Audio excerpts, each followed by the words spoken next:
welcome back everybody to week 9 of our NFL prediction series here.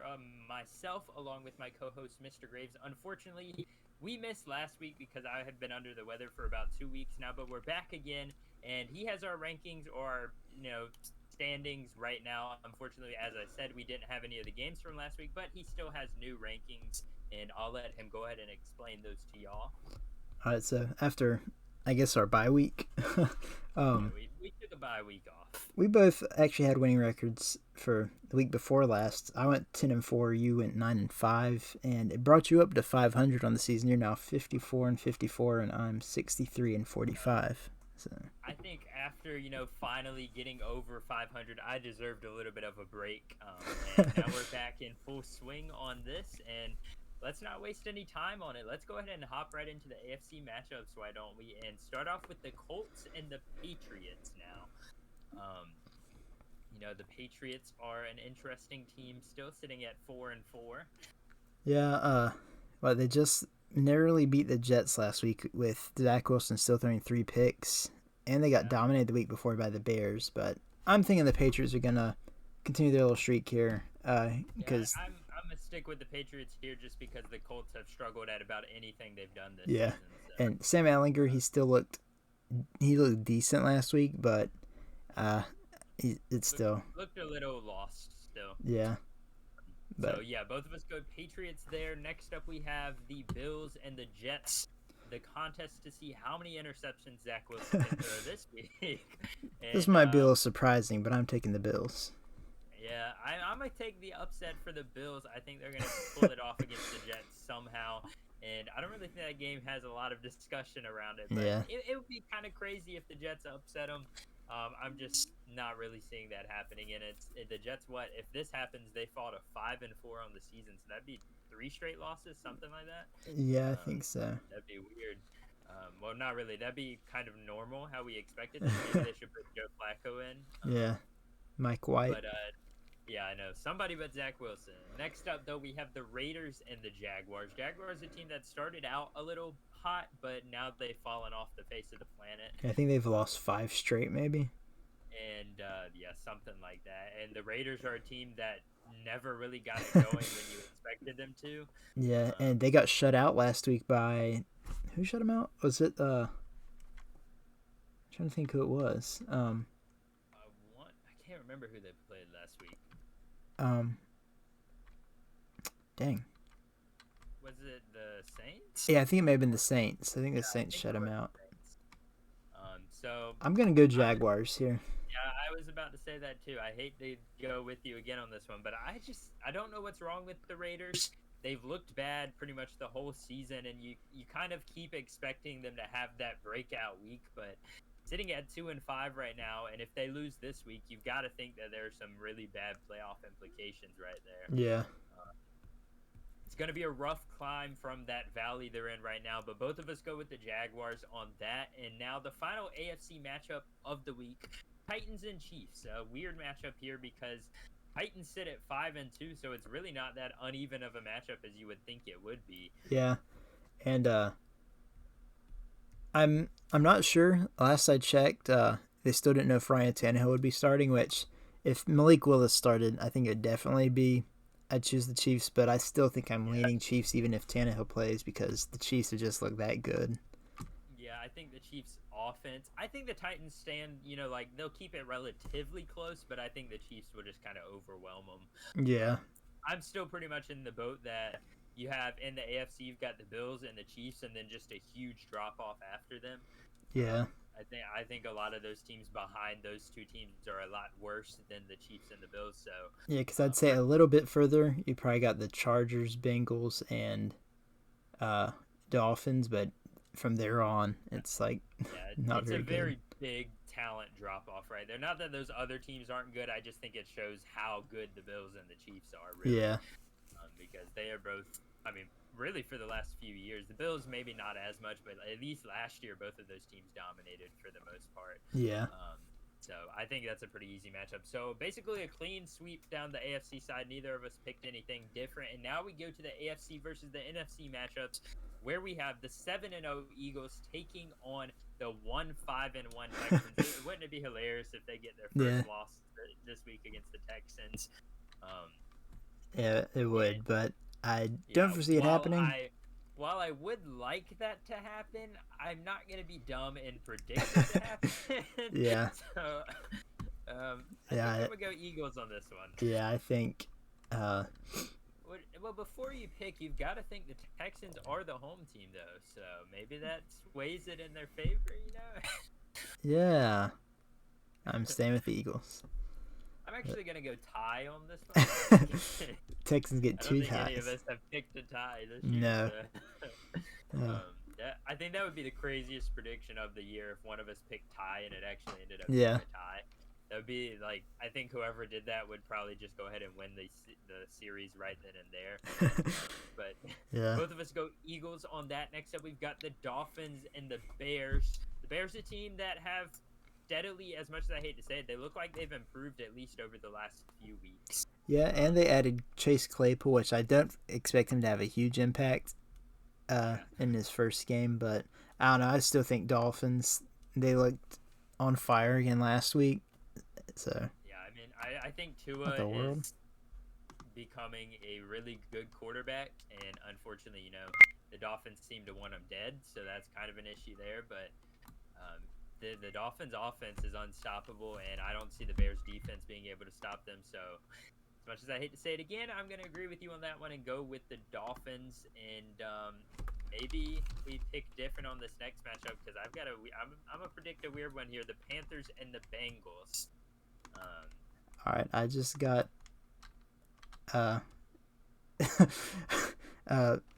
what is it? McAfee thing saying that this website is trying to give me a virus, so that's nice. Oh. All right. Interesting. You said Dolphins? Yeah, I said Dolphins on that one. Yeah. Panthers Bengals, where do you stand on this one now? I mean the Panthers have looked good, but the last couple weeks they've looked good, but I don't think it's gonna overtake the Bengals. The Bengals, just like I said, they're in that second tier of teams. So yeah, I mean, in the I AFC. agree, but just to be different, I'm gonna take the Panthers on this one. Really? Yeah, I think they're gonna carry that momentum. You know, really, once you bench Baker Mayfield, it's only up from there. There's no worse you can get. Yeah. But nah, I just want to make sure we have a different game, so I'm gonna take the Panthers on that one. I got you. Not that they necessarily will win, but I'd like to see them win. Imagine that the Panthers finish second in their division above the Buccaneers and Saints. Yeah. That would be a very exciting ending to the season. Yeah. Especially after being the 14th seed right now in that conference. But next up, we have the Chargers coming off of a bye week, taking on the Falcons. Yeah. I don't know. This is another one where I want to say Chargers, but they have choked so many games that they should have won. Just feel like the Chargers never disappoint you. They always seem to lose the games they should win. Yeah. Something you can count on if you're a Chargers fan. I don't really know which way I'm leaning on this one. I'm gonna go Chargers. I feel like every time I feel like picking the Falcons, they lose. So. The Falcons are just such a weird team to gauge. I feel like they've been fairly competitive in almost all of their games this year.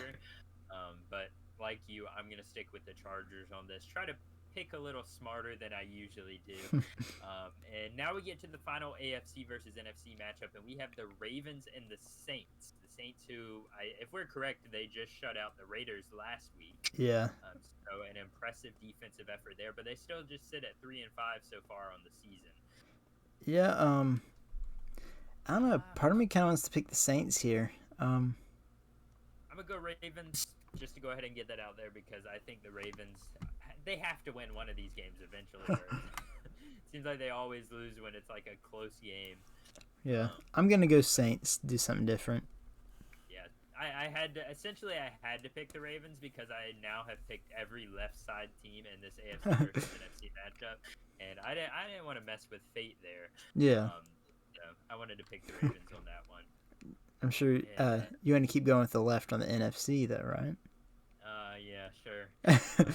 This would be the game the Packers would lose, but no, I'm So gonna give them beginning the benefit of in the the doubt. NFC, Packers Lions. I'm taking the Lions on this one. Really? Yes, because I feel I cannot trust the Packers anymore.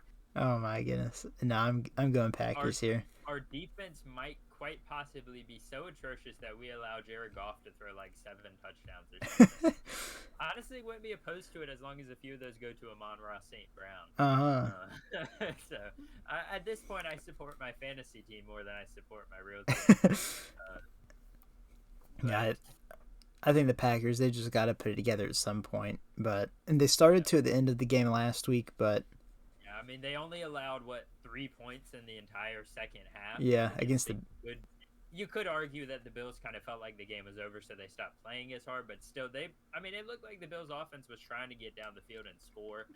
yeah, So and they forced a couple interceptions, didn't they? Yeah, I think they had 2. yeah, It's kind of funny. Josh Allen threw an interception. Aaron Rodgers threw an interception, Yeah. and then the next Josh Allen threw another interception. So, we went from we might come back to no, and then we might come back again. Unfortunately, that did not happen. So I'm gonna go with the Lions on that one. Hopefully, I'm wrong. It seems like every time I choose the Packers, they lose. So maybe I can use a little bit of a reverse psychology for the Packers to win there. And next up, we have the 6-1 Vikings taking on the Commanders. Now, a good NFC North team would never lose to the Commanders. That is what I always stand by. Yeah. It'd just be very embarrassing if you did. I'm actually going to go Commanders here because I feel like they've been on a roll with Heineke, and the Vikings, like, I still think they're a good team. Like, obviously they're 6-2, but after this pick, but I think kind of like the Giants last week, some game's going to have to come up where the Vikings lose, and I feel like this could be the one. Yeah. I do agree. I think the Commanders look a lot better with Taylor Heineke in, but with that in mind, I'm going to still stick with the Vikings. It's going to be a tough fight if the Commanders want a chance to make the playoffs, considering how good their division is, and I think they lose what is a very important game to them Sunday against the Vikings. Yeah, but right now after that, by my predictions, they're in the playoffs in the 7th spot. Yeah, if they win, they get that 7th seed. Right now, they're sitting at the 8th seed, and Packers sit at the 12th seed. So, yeah, that's a little disappointing. And then now we get into the Seahawks and the Cardinals. Seahawks upset your Giants last week. Yeah. I don't know. Smith looked good still. The Cardinals, I'm just not sold on them, and I'm wanting to pick the Seahawks here. Yeah. I'm not even going to call it an upset at this point. I'm staying with the Seahawks, too. I've been, if my Packers don't make the playoffs, honestly, I'm going to be rooting for the Seahawks to at least make some type of noise just because of their story. Yeah. So I saw a meme today. It said the Broncos have reached out to trade Russell Wilson for Geno Smith. Yeah, I know. Maybe I think the Broncos could maybe trade for a good young guy like Drew Lock. Maybe. Yeah. It would really help accelerate their. Because the Seahawks, they don't need a quarterback. No, they could trade him. Yeah. So you're going Seahawks on that one as well. Yeah. All right, and now we get into the final NFC matchup: the LA Rams taking on wifeless Tom Brady. The battle of the disappointing super teams. I'm gonna go Buccaneers here. I don't know. Cooper Kupp is injured now. I think at some point Tom Brady and his receivers have to connect because, like we mentioned before, it's not on Tom Brady how bad the Buccaneers have done because a lot of other people have had mistakes, and he's only got 1 interception on the season. So I mean, it obviously. I know this isn't how the entire game went, but when the biggest highlight of your game is Mike Evans dropping a wide open touchdown pass, there's a lot of issues going on there. And with my predictions, did you choose the Falcons to win? I believe you did, didn't you? No, I chose Chargers. Yeah, so by our predictions, that would have the Buccaneers overtaking them in the division, but still a pretty tight race there. With what the Panthers are my predictions 3-6, but then on yours they're 2-7 probably. So yeah, and Saints are 4-5 by mine. Yeah, they're 3-6 on mine. So it's gonna vary a little bit, but there's still a lot of close races either way in a lot of the divisions. Yeah. Honestly, my best bet, the Packers probably only have a few more weeks to fight for a last playoff spot. Yeah. I feel like this week is a maybe or definitely a must win because we don't want to fall behind the Bears or anything like that in the next couple weeks. That's just going to make it even harder. Yeah, and like the 49ers seem to be coming back up with Christian McCaffrey now. Definitely helps when you're struggling and your front office makes a trade to make you better. That's a great idea. I think maybe the Packers should look into that in the next few years. I did see apparently Brandon Cooks is close to demanding a release, and they're talking like either the Giants, Packers, something like that could be in on trying to get him, or the Cowboys. Don't need anybody, so I mean, just leave them for us. We'll just take Odell. You'll have David Stills. Yeah, we'll take Odell as long as we get some receiver. Yeah. Hopefully, though, after this week, I can keep my 500 record. I feel like it's probably going to be one of those things where I don't have it the rest of the year. Yeah. But at least we both had 1 week where we were both over 500 overall record-wise. I know we've had successful weeks in the past together, but yeah. You still hold a little bit of a lead on me, and I think this week's where that's going to change. I'm really feeling that Bengals pick over there. I think that one's a smart one to do. If you're a betting person, put all your money on the Panthers. You might have people after your head after this if they did that. I know. But yeah. Anyways, that's pretty much going to wrap it up on this Week 9 prediction. Anything else you'd like to say before we check out of this one, Mr. Graves? No. That's about it. All right, thank you all for continuing to join us. Sorry again for missing last week, but I'm feeling a lot better, and I hope you guys all enjoyed this video. Please hit the like button and subscribe to both of our channels. As always, links to both in the descriptions down below in our respective videos. Thank you all for watching, and we'll see you next time. Peace out. Peace.